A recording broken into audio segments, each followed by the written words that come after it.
میں تو مر کر بھی میری جان تجھے چاہوں گا، میں تو مر کر بھی میری جان۔ السلام علیکم، آپ لوگ کا بہت بہت استقبال ہے۔ تو آج ہم اس ویڈیو میں بات کرنے والے ہیں انٹر 100 نمبر اردو میں جو ہمیں مرثیہ پڑھنا ہے مین انیس کا، تو اس کے بارے میں آج ہم بات کرنے والے ہیں۔ جی بہت اچھا سوال ہے یہ مرثیہ کے بارے میں۔ مرثیہ کے بارے میں جاننا ہے کہ مرثیہ ہے کیا چیز۔ تو مرثیہ جیسا پہلے ہی جانتے ہیں کہ مرنے والے کی خوبی بیان کرنا مرثیہ کہلاتا ہے، لیکن خوبی بیان کرنا، خامی بیان نہیں کرنا، مرنے والے کی تعریف بیان کرنا مرثیہ کہلاتا ہے۔ غالب نے بھی مرثیہ لکھا عارف کی موت پر، جو آپ نے 10th کلاس میں پڑھا ہوگا۔ میر ببر علی انیس کا یہ مرثیہ ہے۔ یہ مرثیہ بہت لمبا ہے، اس لیے کوشش کر رہا ہوں کہ مطلب جتنا سے کام چل جائے اتنا ہی اس میں بات کروں۔ تو یہ مرثیہ میر ببر علی انیس نے لکھا۔ ببر علی انیس کا نام بہت مشہور ہے مرثیہ کے لیے۔ ببر علی انیس کا تعلق لکھنؤ سے ہے، 2 میں پیدا ہوئے اور انتقال کب ہوا؟ 1874 میں، یعنی 72 سال کی عمر پائی۔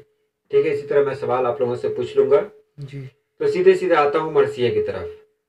مرثیہ میں کہا گیا ہے کہ مرثیہ جس میں مرنے والے کی تعریف بیان کی جائے۔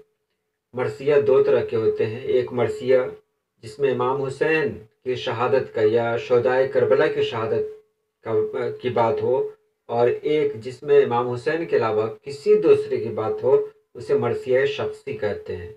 یہاں سیدھے مرثیہ پر ہیں، اور یہ بالکل الگ طرح کا مرثیہ ہے۔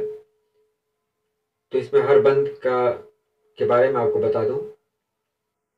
یارب چمن نظم کو گلزار ارم کر، اے ابر کرم خشک زراعت پہ کرم کر، تو فیض کا مبدع ہے توجہ کوئی دم کر، گمنام کو اعجاز بیانوں میں رقم کر، جب تک یہ چمک مہر کے پرتو سے نہ جائے، اقلیم سخن میرے قلم رو سے نہ جائے۔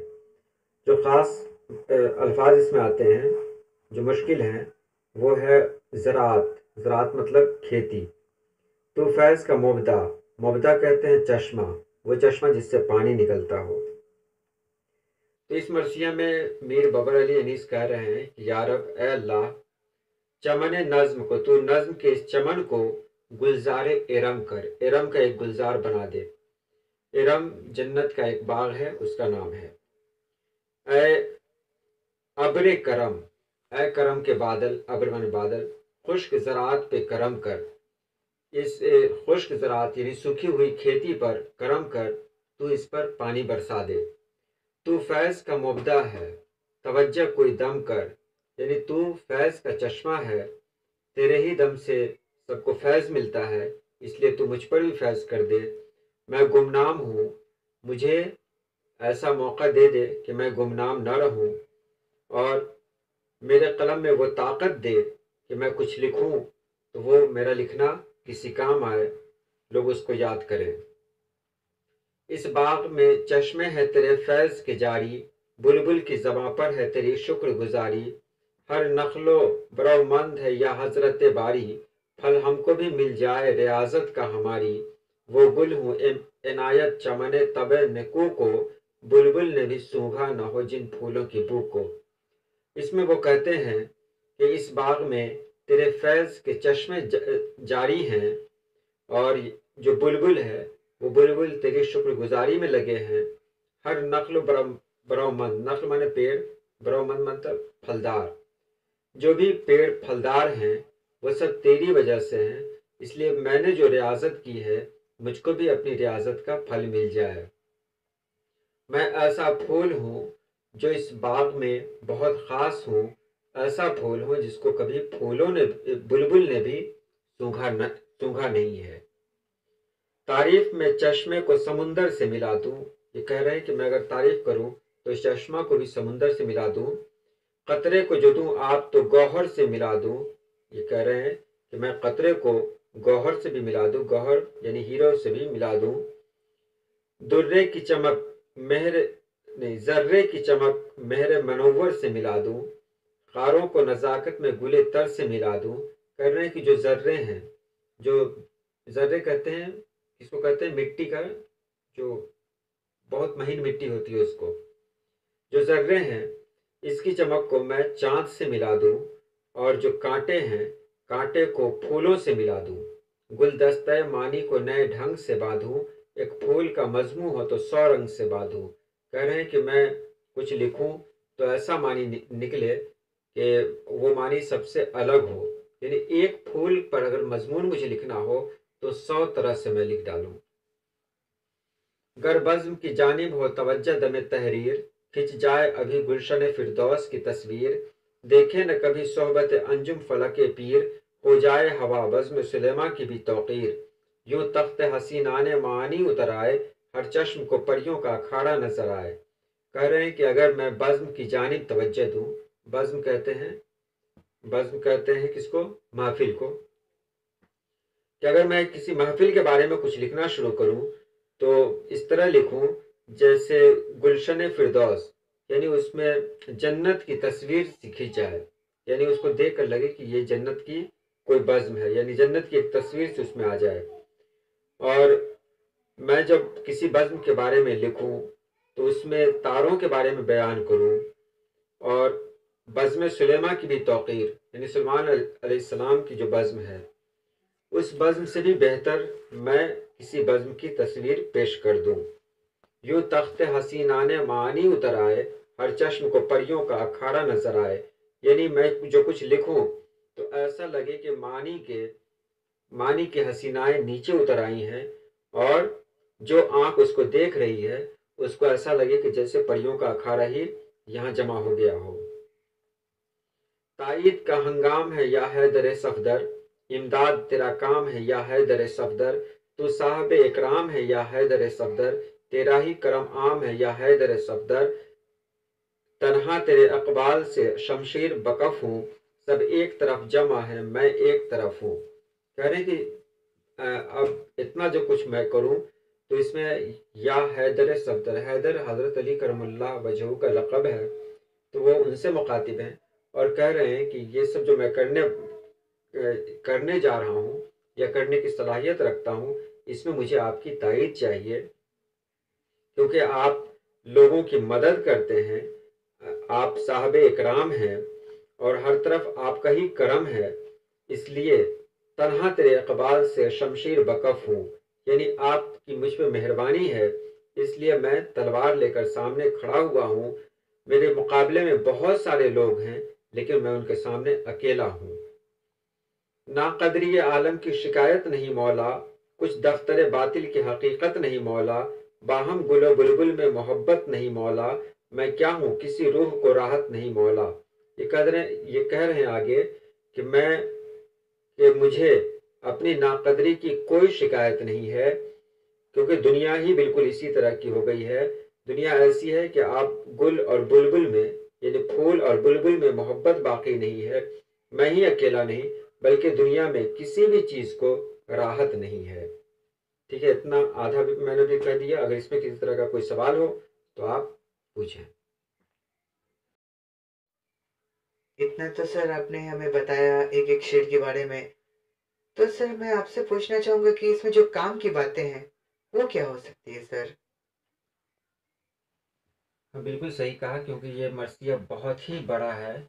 अगर एक एक शेर के बारे में बताया जाए तो शायद बहुत परेशानी हो लिखने में, लेकिन मैं पहले सब के बारे में बता रहा हूँ, एक एक बंद के बारे में बता देता हूँ, उसके बाद काम की बात क्या है वो वहाँ पर मैं आऊँगा।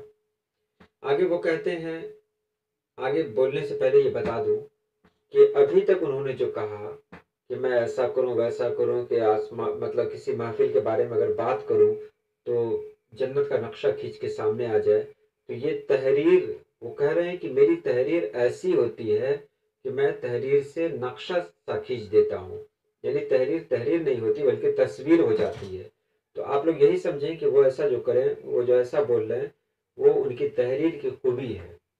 तो अगले बंद में चलते हैं। आलम है मुकद्दर कोई दिन साफ नहीं है, इस अहद में सब कुछ है पर इंसाफ नहीं है। یعنی آج کل کے دور میں سب کچھ ہے، انصاف نہیں ہے، کسی کا دل آج کل صاف نہیں ہے۔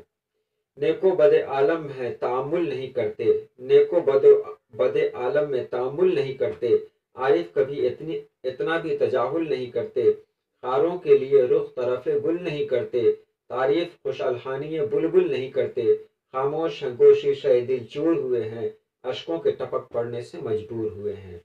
کہہ رہے ہیں کہ اب نیک اور برے میں کوئی فرق باقی نہیں رہ گیا۔ اب جو جاننے والے ہیں، عارف مطلب ہوتا ہے جاننے والا، اب جو جاننے والے ہیں وہ بھی اب تجاہل نہیں کرتے، اب کوئی خاروں کے لیے رخ طرف گل نہیں کرتے، کوئی آدمی خاروں کے لیے پھولوں کی طرف نہیں جاتا، اور اب بلبل بھی صحیح طرح سے کسی کی تعریف نہیں کرتی۔ خاموش ہیں گو شیشہ دل چور ہوئے ہیں، اشکوں کے ٹپک پڑنے سے مجبور ہوئے ہیں۔ کہہ رہے ہیں کہ سبھی لوگ خاموش ہیں اور آج دل چور ہو چکے ہیں، صرف آنکھوں سے اشک نکل رہے ہیں۔ اگلے بند میں کہتے ہیں الماس سے بہتر یہ سمجھتے ہیں خزف کو، در کو تو گھٹاتے ہیں بڑھاتے ہیں صدف کو، اندھیر یہ ہے چاند بتاتے ہیں کلف کو، کھو دیتے ہیں شیشے کے لیے در نجف کو، ضائع ہے در و لال بدخشان و عدن کے، مٹی میں ملاتے ہیں جواہر کو سخن کے۔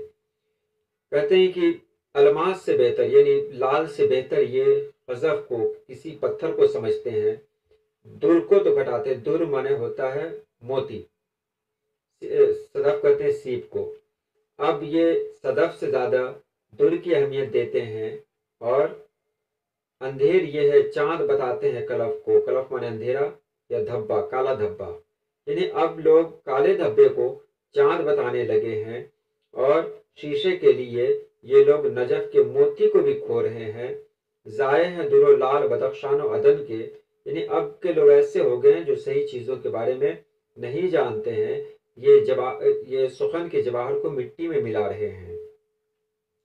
کیا ہو گئے وہ جوہر یان سخن اکبار، ہر وقت جو اس جنس کے رہتے تھے طلبگار، اب ہے کوئی طالب نہ شناسا نہ خریدار، ہے کون دکھائیں کسے یہ گوہر شہدار، کس وقت یہاں چھوڑ کے ملک عدم آئے، جب اٹھ گئے بازار سے گاہک تو ہم آئے۔ کہہ رہے ہیں کہ اب ایسا دور آ چکا ہے کہ جن لوگوں کو میری چیزیں پسند آتی تھی، اب وہ کوئی شناسا وہ خریدار نہیں رہے، میں اپنا سامان کسے دکھاؤں مجھے سمجھ میں نہیں آتا۔ میں ایسے دور میں میں یہاں آیا ہوں جب ایسا لگتا ہے کہ بازار ختم ہو گیا ہے۔ کیا ہو گئے، اگلا بند ہے، وہاں نہیں یاقوت سخن کا کوئی گو آج، ہے آپ کی سرکار تو یا صاحب معراج۔ کہہ رہے ہیں کہ اب کوئی یاقوت سخن کا کہاں نہیں ہے، چاہنے والا نہیں ہے، اب کسی کے اندر وہ جذبہ نہیں ہے، وہ ذوق نہیں ہے، وہ اعلیٰ اور معیاری چیزوں کو دیکھے۔ لیکن اگر آپ کی سرکار ہے تو مجھے کوئی فکر نہیں ہے، اے باعث ایجاد جہاں، باعث ایجاد جہاں، اے دنیا کو پیدا کرنے کی وجہ، خلق کے سرتاج، دنیا کے سرتاج، یہ حضرت علی سے کہا گیا ہے کہ آپ دنیا کو پیدا کرنے کی وجہ ہیں اور اس دنیا کے سرتاج ہیں۔ ہو جائے گا دم بھر میں غنی بندہ محتاج، کہ آپ کے دم سے یہ بندہ محتاج یعنی یہ محتاج آدمی پل بھر میں دولت مند ہو جائے گا، امید اسی گھر کی، وسیلہ اسی گھر کا، دولت یہی میری، یہی توشہ ہے سفر کا۔ کہہ رہے ہیں کہ مجھے تو بس آپ کے گھر سے ہی امید لگی ہوئی ہے، اور یہی میری دولت ہے، اور یہی سفر کا توشہ ہے۔ اب دیکھیے یہ بہت عجیب طرح کا بند ہے، یہ تھا جوش کچھ ایسا ہی جو دعویٰ کیا میں نے، خود سر بگریباں ہوں کہ یہ کیا کیا میں نے، ایک قطرہ ناچیز کو دریا کیا میں نے، تقصیر بحل کیجئے بیجا کیا میں نے، ہاں سچ ہے کہ اتنی بھی تعلی نہ روا تھی، مولا یہ کلیجے کے پھپھولوں کی دوا تھی۔ کہہ رہے ہیں کہ میں نے جو دعویٰ کیا وہ دعویٰ میں نے جوش کی وجہ سے کیا، اب میں اپنے سر کو پکڑے ہوا ہوں، یعنی اب میں شرمندہ ہوں کہ میں نے کیا کیا کہا، کیا کیا کہہ دیا، میں نے ایک چھوٹے سے قطرہ کو دریا کہہ دیا، تقصیر بحل کیجئے، مجھ سے جو خطا ہو گئی ہو اسے معاف کیجئے کہ میں نے کیا کیا کہہ دیا۔ आगे कहते हैं, हाँ सच है कि इतनी भी ताल्ली न रवा थी। ताल्ली कहते हैं, ताल्ली किसको कहते हैं? क्या कहते हैं, कुछ लोग जो फेंकते हैं ना उसको ताल्ली कहते हैं। क्या मतलब? मतलब डीपली फेंकना। हाँ, और उसको उसकी उर्दू होती है ताल्ली। मतलब जो होता नहीं उससे ज्यादा अपने आप के बारे में झूठी तारीफ करना, ये ताल्ली कहते हैं।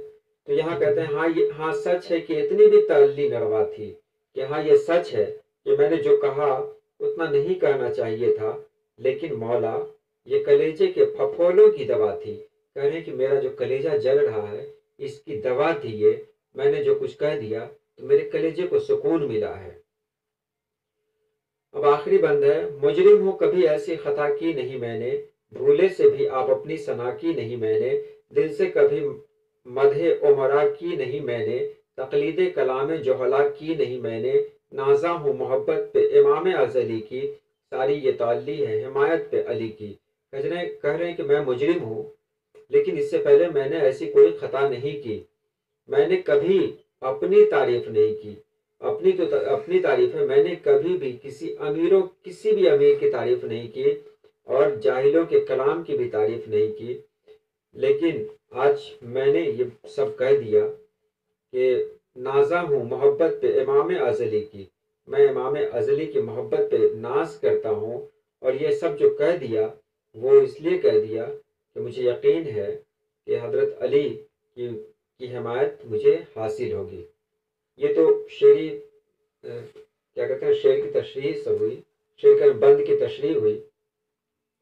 अगर इसके बारे में जान लें कि इसको लिखना कैसे है तो अब समझ गए होंगे कि ख्वाजा मीर बाबर अली अनीस बहुत बड़े मरसिया गो हैं, मरसिया के बहुत बड़े शायर हैं। गालिब ने कहा था, एक बार गालिब को कहा गया था कि आप एक मरसिया लिखिए।